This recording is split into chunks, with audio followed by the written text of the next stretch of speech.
all that traffic would be right there on our access road instead of on Silver Street or even County Road 114. Once we lift the barricade, we would have cars funneling in from 114 in a semicircle where we would pretty much still use the same exact phone system that we use right now.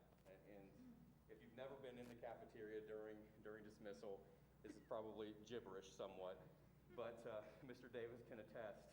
It's a pretty simple system. It's very, very effective. I don't think that there's any need to change that. But what this allows for us to do is to actually add 3 more cars to our pickup process. And so instead of 12 cars, we're looking at 15 cars, and possibly even more, depending on what we're looking at once things get going. But that's going to speed the process up even more, where we're always looking at ways to get more instructional time in the classroom. It might not be super significant, but every little thing counts.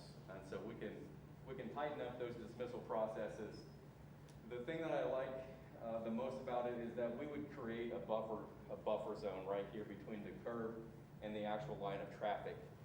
One of the things that's from a safety standpoint, from a dad standpoint, when we dismiss our kids out the front door, those cars are right up to the curb, and they're constantly moving. It's an assembly line. It's a well-oiled machine, but there's still always that possibility of somebody tripping, a little kid running out.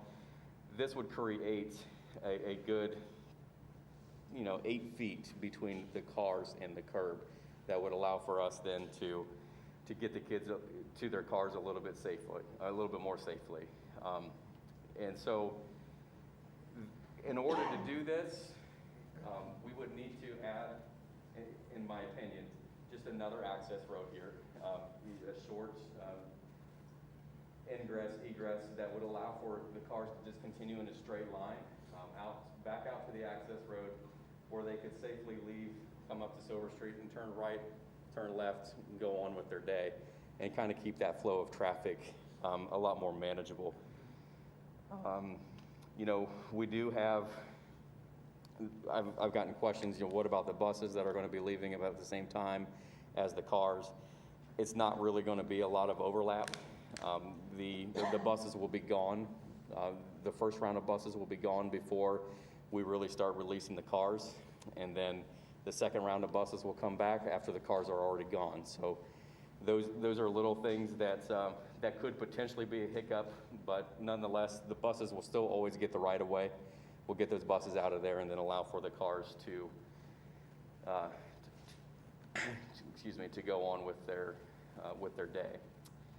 And so when we look at the proposed changes, I feel like that they're minimal as far as the cost is concerned.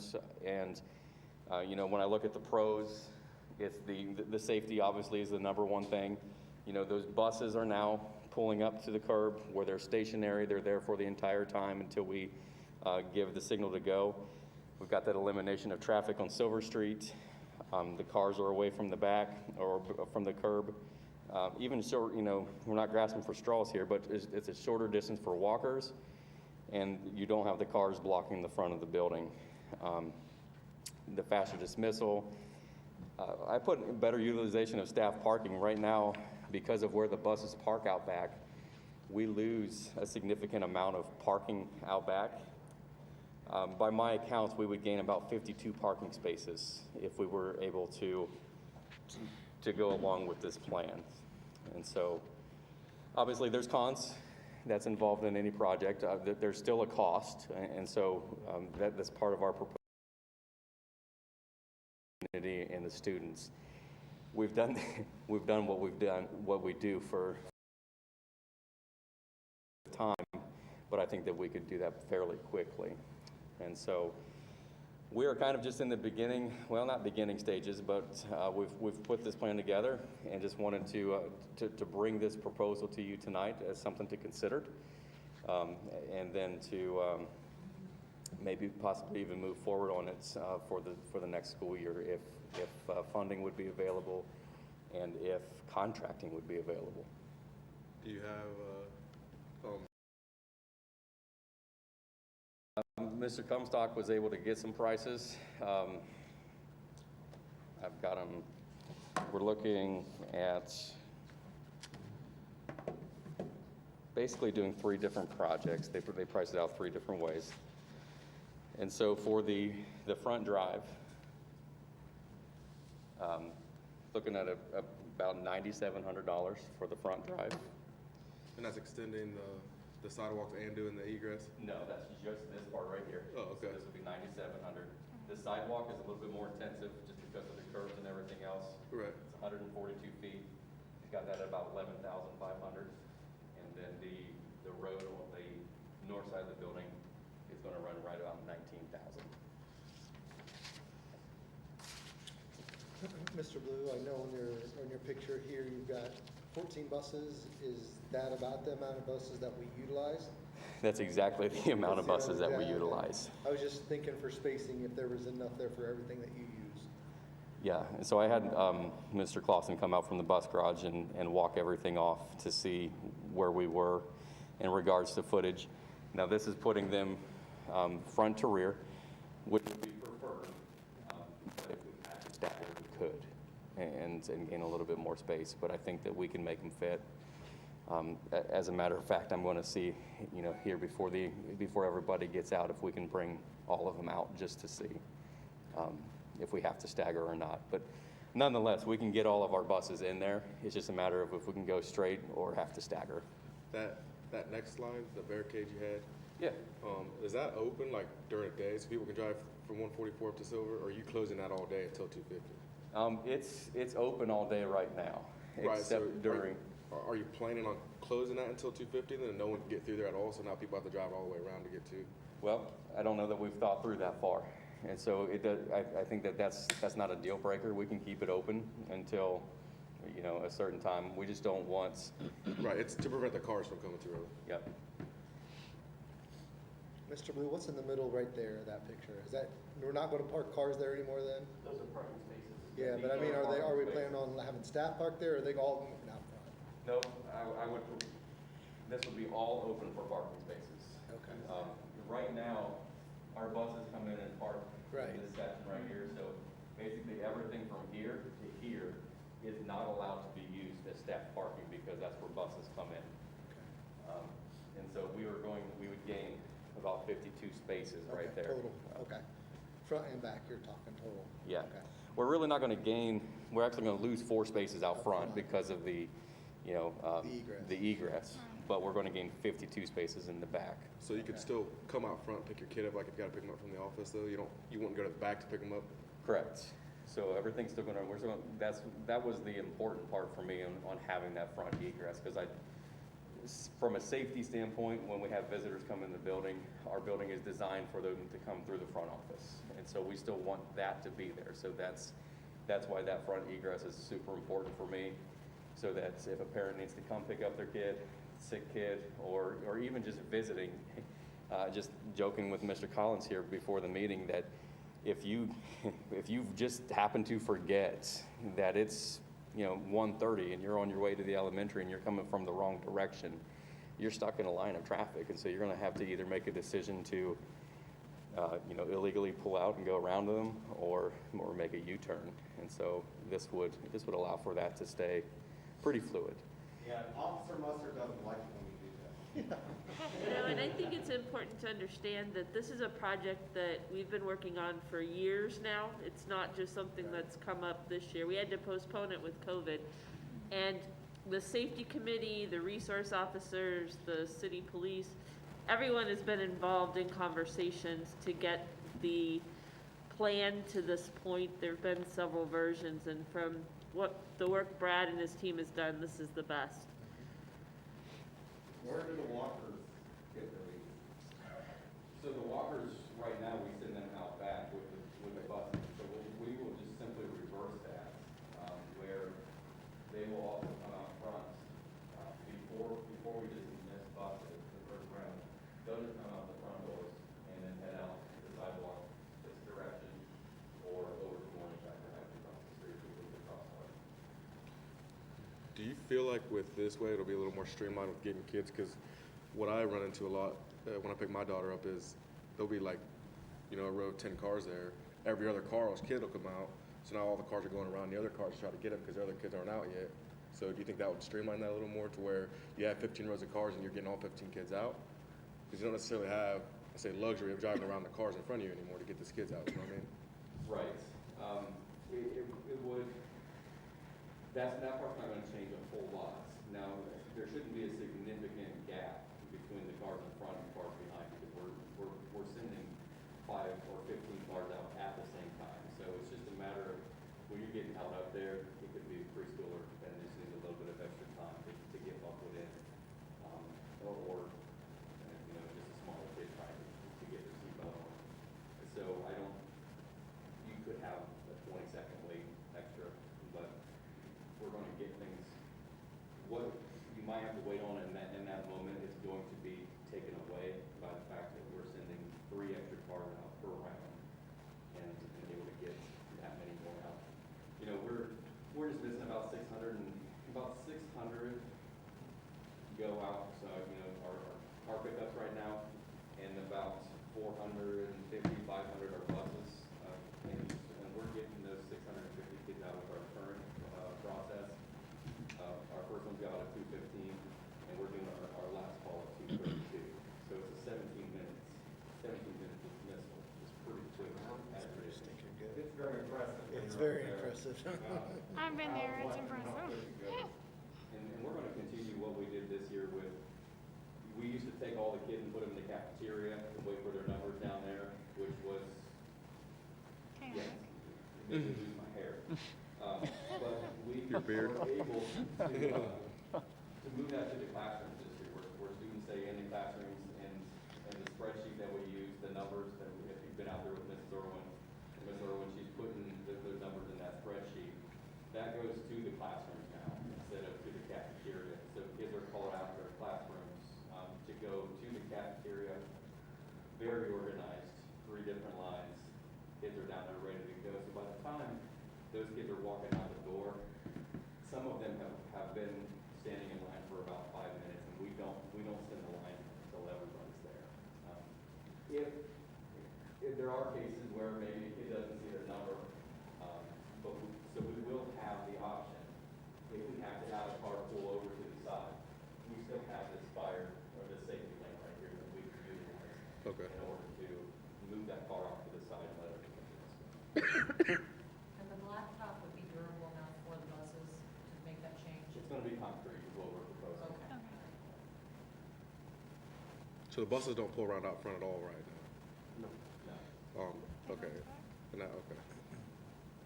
And, looking down the road here a little bit, I think that, I wasn't part of the original, but I do think that it was originally intended to flow this direction.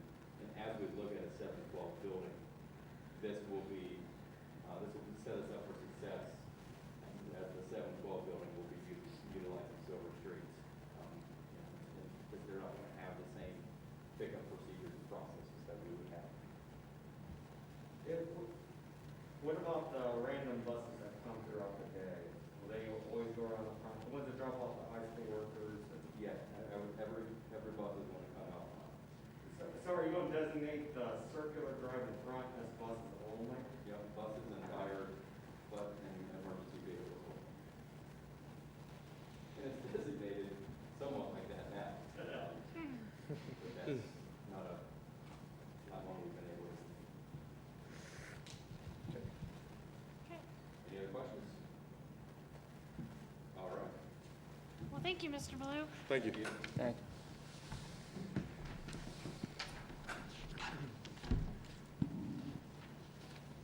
All right, item 5, do we have any public participation?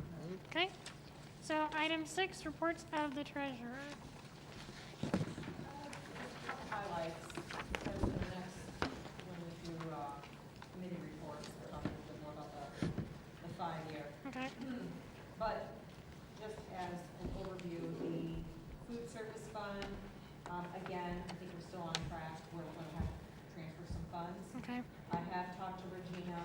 I asked her, sure she gets that reimbursement filed with ODE prior to the first full week, or at least the end of the first full week of June. Because usually by that time, ODE and the federal government kind of cuts off any requests. So she said that wouldn't be a problem since we end school middle of next week anyway. So she'll get that done. We'll get the reimbursement and we'll have most of all the expenses done by the end of June. It'll give us a good picture of where we're at. So by June 21st on our next board meeting, I should be taking that transfer to the board then. Cash balances, again, for the general fund, are looking very healthy. But again, I just keep reiterating, it's because we did take some more general fund positions and offset them into some student wellness funds. Okay. One thing I do want to say about student wellness is with the biennium coming up, we're not sure where the governor's going to be. I've heard legislation has kind of changed some things with student wellness. And that may go away, something else may be replacing it, and then they're recommending using ESSER free funds to compensate for the loss of student wellness. I don't know where that's going to end up yet, but I just want everyone to be aware of that. There could be some other options, and we could have some things going back to the general fund that normally would have been there anyway. Okay. So we did get to offset that this year, which helped us a lot. Other than that, I don't have it. Okay. So do I have a motion to accept? Carmine. I heard Albert. Okay, I'll Second. second then. Okay, Carmine, second. Any questions? Okay, can I have a vote, please? Mr. Carmine? Yes. Mr. Dick? Yes. Mr. Ludwig? Yes. Ms. Stryker? Yes. Mr. Albert? Yes. Okay. Item 7, superintendent report. So watch Parent Square, with it being the end of the year. There are a lot of activities and information coming out from the different buildings. So make sure that you're checking that on a regular basis so that you can be actively involved in end of year activities. We did celebrate teachers last week, and because we couldn't do the traditional meals that we do, this year we got the red Wildcat cups for our staff, and I think they were pretty well received. But we did appreciate how Teacher Appreciation Week went and how innovative our administrators and parents were to make sure that teachers were recognized. The other big change, again, this year is that typically we bring our retirees in to acknowledge their years of service and how important they are to the district and to wish them the best. Because we couldn't do that this year because of numbers, we had each building present the apples and to talk to our retirees. And so Ryan's gonna play some videos for us so that we can recognize our retirees tonight. We're gonna go in order that they're in, Sounds good. no favoritism. Except for Karen Seiler gets to move up, because Karen and Janet are in the same way.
Thank you both for inspiring all of us to follow the dream and song.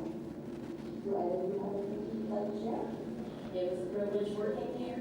I had great 9 years, and I'm not really ready to retire, but I am. Proud to be a Wildcat. Just the 27 years that went fast, I've enjoyed it, and enjoy the kids come through the lunch line, and enjoy making the macaroni and cheese for them that they enjoy, and enjoy Regina as our head boss this time, or now, and good luck, everybody, next year. Have a great school year, for many years to come, and like your parents said, go Wildcats. Go Wildcats, yes. Thank you.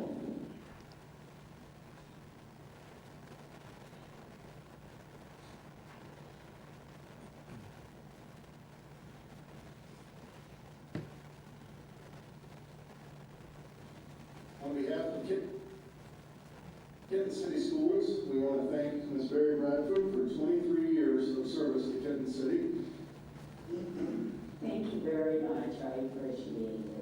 We want to thank her for inspiring all of us to inquire, dream, and excel. Thank you very much.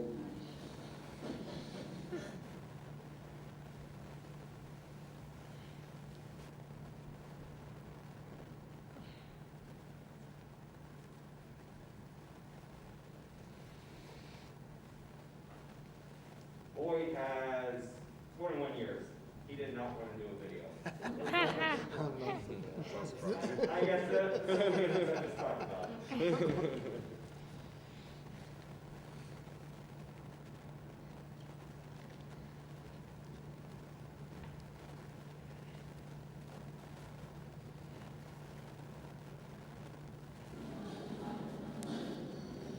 On behalf of the Kenton City School District, I would like to present a golden apple to Mrs. Terry Downey for her 22 years of service with the Kenton City School District.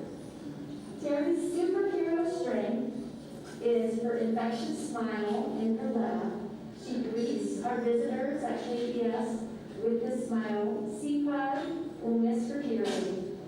Thank you for inspiring all to inquire, dream, and excel. Thank you, Mrs. Bain. My boss, been my boss all these years. Thank you, I've enjoyed it very much. I'm going to miss it here.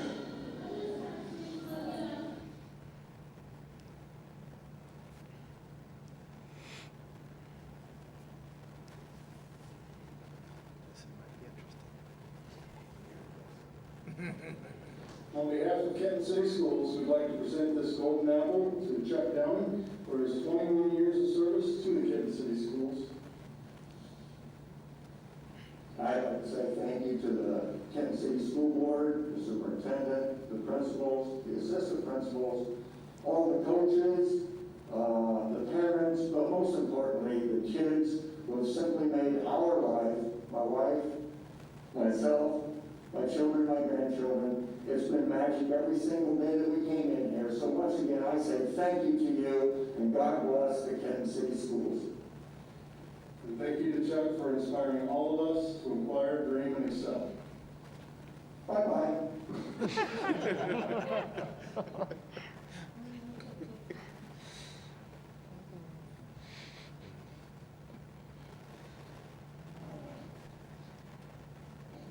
Ellen, on behalf of the Kenton City School District, I would like to present you with this golden apple for 21 years of service and dedication to the students at Kenton City School. I was fortunate enough to be able to work with you for 8.5 years.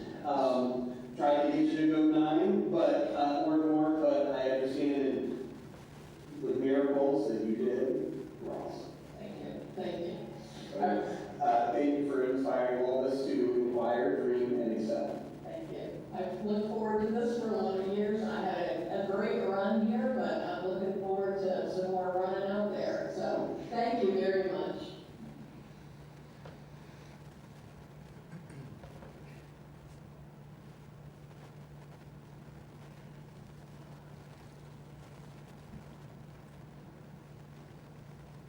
On behalf of Kenton City Schools, we would like to thank Ms. Tyra Lawrence for her 24 years of service to Kenton City Schools.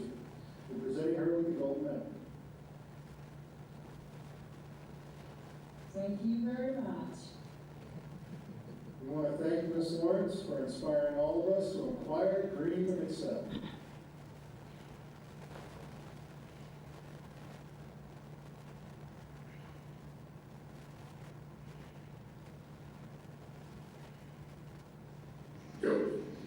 I'm here with my girl, Crazy Carol, and on behalf of the Kansas City School District, I'd like to present Carol Bag with this golden apple for 32 years of service to the students at Kansas City Schools. So I want to thank you for inspiring us all to inquire, dream, and excel. Congratulations, Carol. Thank you. Do you have any words for the camera? No, thank you to Kansas City Schools for allowing me to serve this 32 years with great joy, and I do this to kids and staff. Thank you.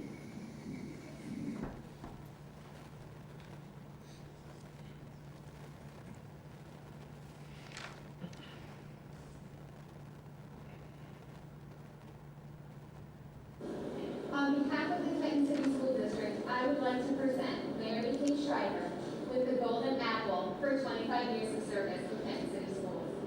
Miss Kay is an asset to Kent Elementary School. She's always willing to help students anytime there's a need, from helping them academically to finding a band-aid to fix a scrape. We'll miss Miss Kay next year, but wish her the best in her retirement. Miss Kay, thank you for inspiring all of us to inquire, dream, and excel.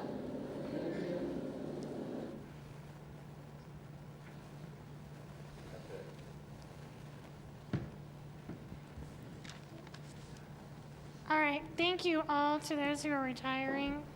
You I know guys, some of them are watching, so it'd be Yes. okay if we give them a round of applause, Yes, because they might definitely. hear. Absolutely. We're so thankful for their service.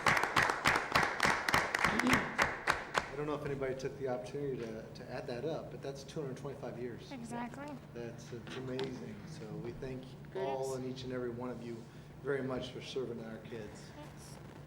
And thank you to Mrs. Mag for putting up with me. As an office worker for 3 years in middle school, that probably was not an easy job. All right, moving on to item 8, board committee reports. Finance committee. Yeah, Sheena, thank you. So there's a few items here that I know we had discussed and talked about in the finance meeting. The first piece is with the scoreboard at the football field, the proposal from Daktronics. They revisited the initial cost of what it'd be to replace that, and what was settled upon is the total cost will be $75,000. It breaks down to where the board itself will be $65,000, and then the labor would be around $10,000. But the good thing is that they'll be able to use like the existing structure and utilities to replace the old board with the new scoreboard. And the plan, I think, is the district is going to commit $25,000 to that overall cost. And then the remaining amount will probably be taken, that'll come out of the permanent improvement fund.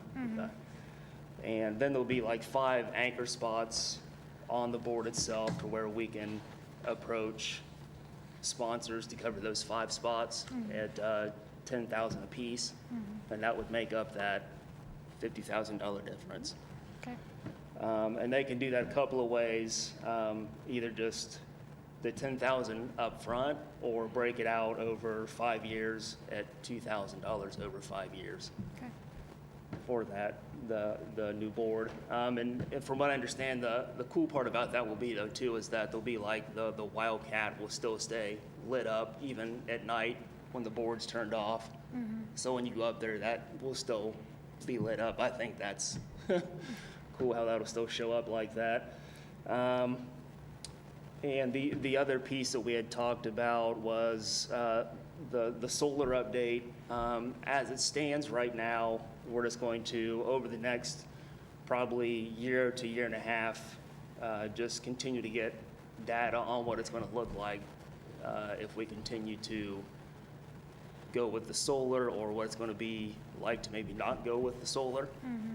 So what we're probably going to need to do is just continue to keep Tony on to do our utility audits, so we know what that information is going to break down to and what that's going to look like within the next year to year and a half. So we have good, hard information to be able to understand what we're looking at with that as far as the cost and savings compared between the two.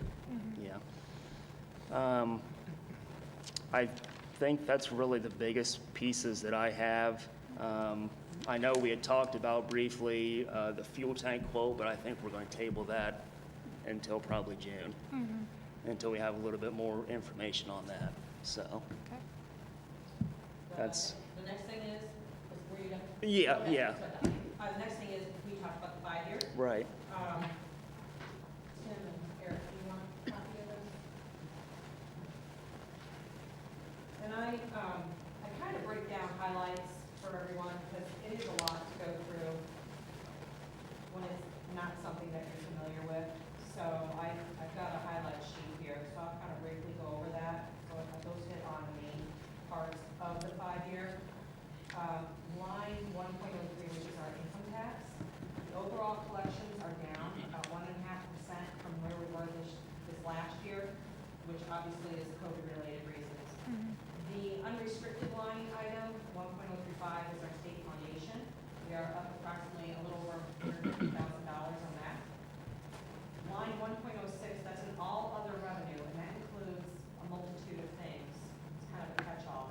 It includes Medicaid reimbursement, regular and special ed tuition, interest, and our open enrollment. We are up about 14 students in open enrollment to the district, which is an additional about $115,000 to us. The reason, though, we do have a decrease from last year's numbers to this year is the biggest piece is the interest, for obvious reasons again.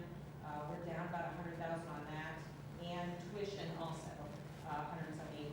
So that's the biggest reason why we went from the number we had in fiscal year 20 to fiscal year 21. Then there's another line item, 2.06, it's other financing sources. This number is made up of BWC refunds. So we had a refund of a little over $64,000. Then BWC had a new dividend refund payment, and that was about $240,000 to us.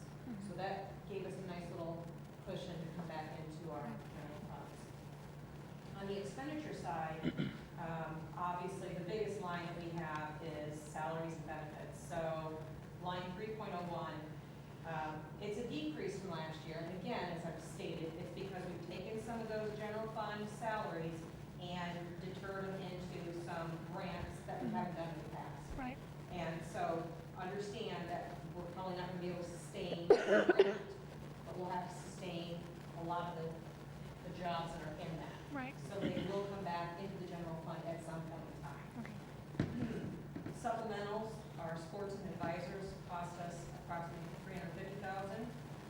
Within this, I do have a 2.25% increase in fiscal year 22 and a 2.5% increase in fiscal year 23, with a 0% throughout the remainder.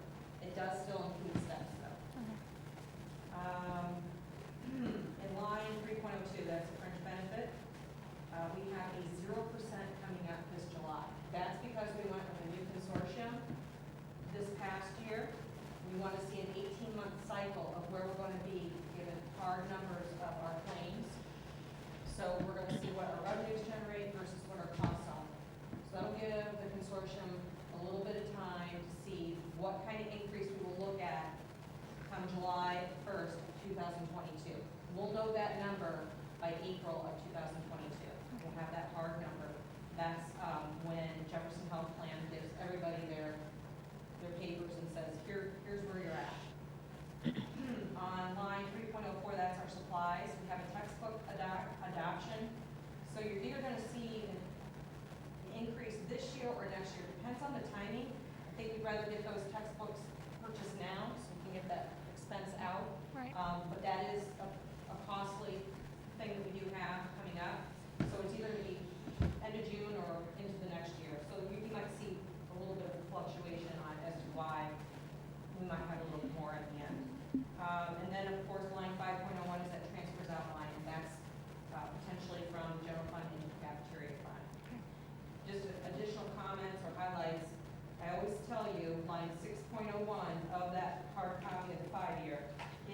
showing whether we're deficit spending or we're taking more revenue in than expenditures. At this point in time, we're in the black by just a little over $1,000, which is a good thing.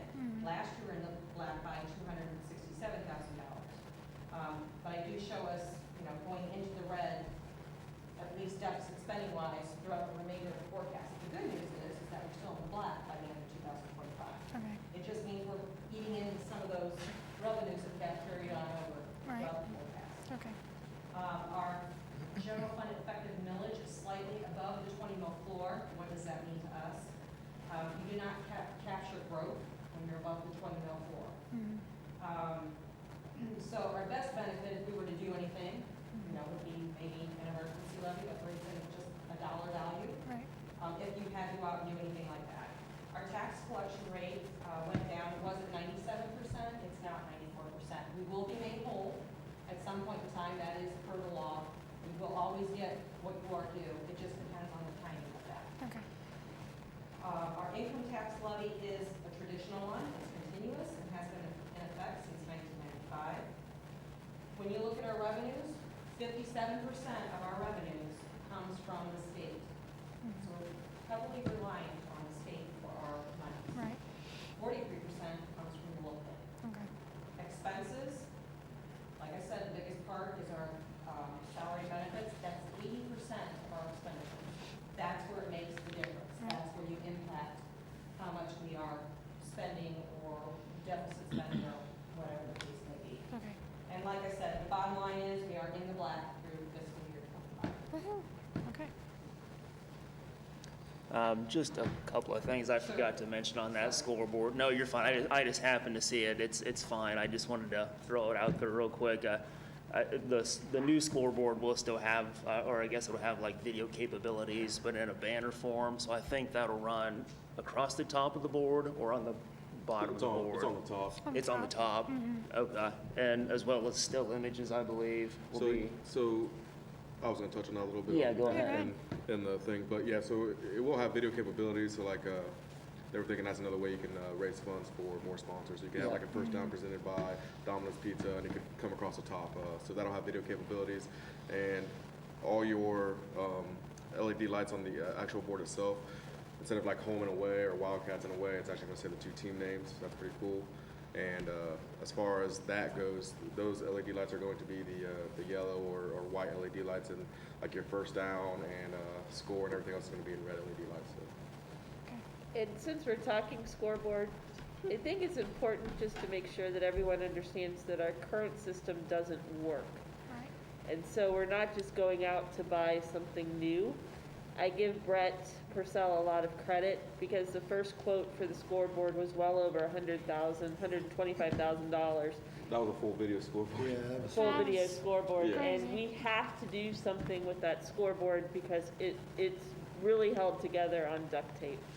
And so he went back to the company, got a new quote, took down to what do we essentially need for a board. And so as we're talking about this tonight, and I know Sam and Doug will probably share more on extracurricular, I think it's just really important to understand it's not a want, it's a need.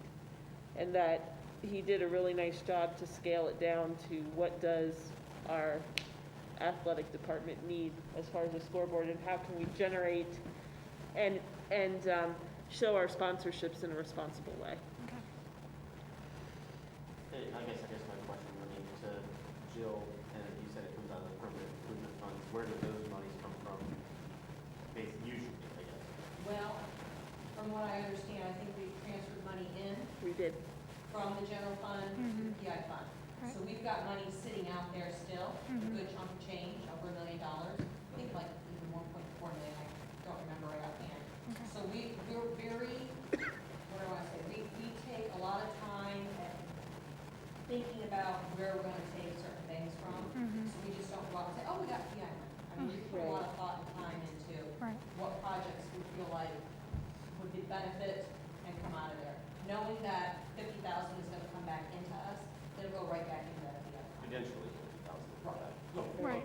And the other piece, just to remember, is the whole point of the PI fund and the proactive budgeting and putting money forward was because we were hit This was back when I started, with major things that had not been addressed. So our track was a huge cost because we neglected the track.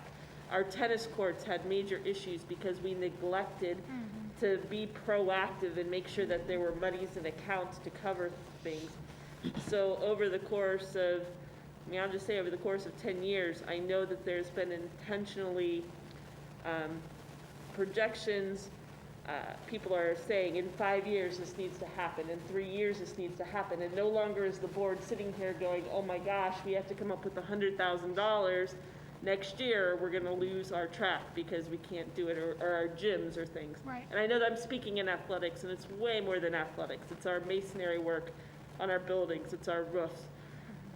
It's all things, permanent improvement, but know that that money was put in there intended to be a proactive approach to be able to budget to keep our facilities at the quality that they are. And I think that's something that Kenton can take great pride in, right? Right. You can walk around any facility, you can walk around here and know that it's just paint, but to know that there was enough pride and care to make our facilities the best they can be. Right. Sure. That answers a lot of questions for me, and answers a lot of questions that I've had from individuals, so I think that I'm more comfortable with that now. Okay, great. Yeah.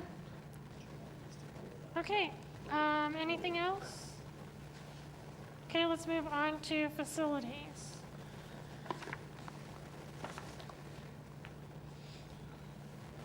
Is that you, Doug? If it is, I don't think we need Oh, to. Justin, I think okay. that's just. The last time I knew it was on that met, end. Mr. Blue covered basically everything that we Okay. went over in the facilities committee. Okay. I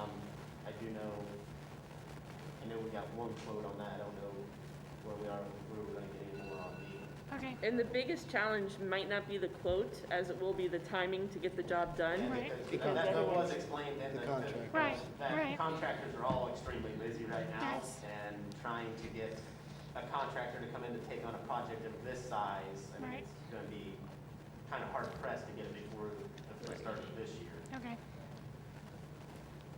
All right, extracurriculars. Yeah, we met, only a few things on there. 2 hires, we have the new football coach and new volleyball coach, that'll be on the agenda. The third thing we talked about was the scoreboard, and I think the problem with that scoreboard was when we got it, we kind of got the wrong technology 20 years ago to be able to use it. So I think that banner on the top only worked for maybe a couple years, and then it was obsolete. So that was basically just been sitting there ever since. So like I said, the new scoreboard does have LED lighting, and it does have actual video board on it, so it's actually more up-to-date technology. And the old scoreboard's over 20 years old. The new scoreboard's needed, and we'll have more than enough sponsors to be able to cover that 50. So that's all we had in athletics. Okay. I'm just gonna add to the end of that, went to Cabaret this weekend. Excellent job by the top 20. The show was excellent, so congratulations to all those kids and to Mr. DeQuino and his crew for all their hard work. It was awesome to get to see the kids actually perform.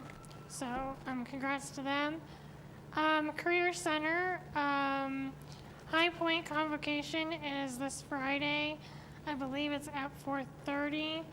And then Mrs. Purcell, who is our liaison between the High Point board and our board, she will be here in June to give us a more in-depth look at things that are going on at High Point and how the numbers are and all of that. So she will be here at the June meeting, and I'll let her fill you guys in on all the stuff that's going on. So, okay, there doesn't seem to be any old business, so let's move on to new business personnel items. 10A through 10.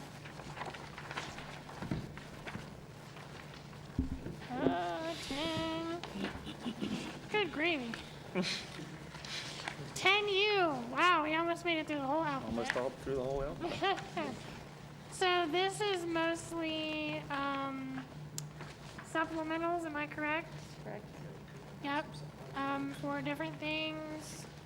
Let me see if there's anything in here I need to. What's that? Substitutes, Hiring and resignations. resignations, all that fun stuff. So do I have a motion Ledley. to accept? I heard Ludley. Albert. Second, Albert. Any discussions, questions? If not, I will call for a vote. Mr. Ludwig? Yes. Ms. Stryker? Yes. Mr. Albert? Yes. Mr. Carney? Yes, ma'am. Mr. Dick? Okay, 11, authorizations and resolutions. This is agreements that we have with Midwest Regional, donations. Thank you to the donations, to the musical program. Looks like we have some for the billboard and to JROTC. So thank you to those donors. Let's see. 11K, there is a correction. Am I correct, Jill? Yeah, 11K and 11L. Okay, 11K and 11L. That should be ESSER 2 instead of ESSER 3. And am I missing anything? 11P. 11P. Oh, yes, the graduation. That's kind of important.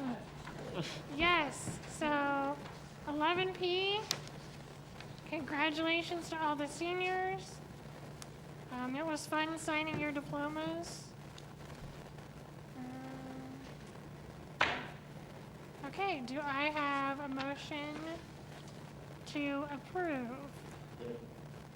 Mr. Dick? Carmi? Second, Mr. Carmine.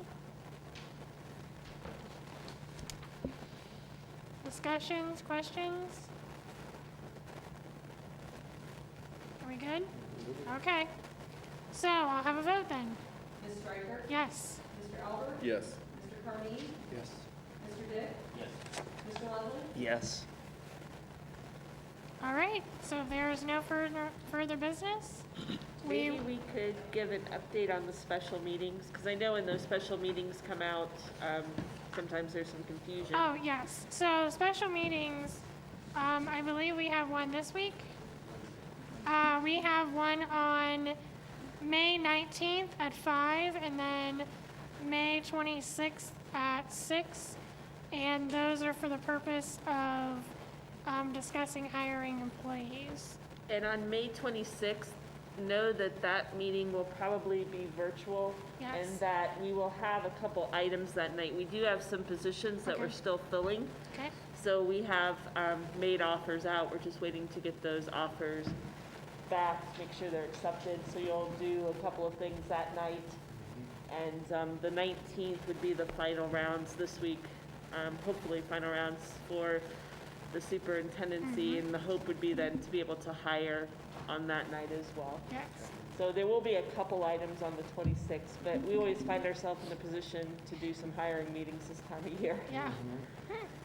We're getting to know each other really well. Yeah. You guys are a good team. Yeah. All right, anything else? I just want to congratulate all the seniors that are graduating and Yes. going on to bigger and better things. Yes. Everyone do your non-rain dance, please. For Saturday? Yeah. Saturday, that'd be awesome. All right, anything else? All right, we are adjourned. The next regular board meeting will be June 21st at 7 o'clock here at the board office. So thanks and have a good night.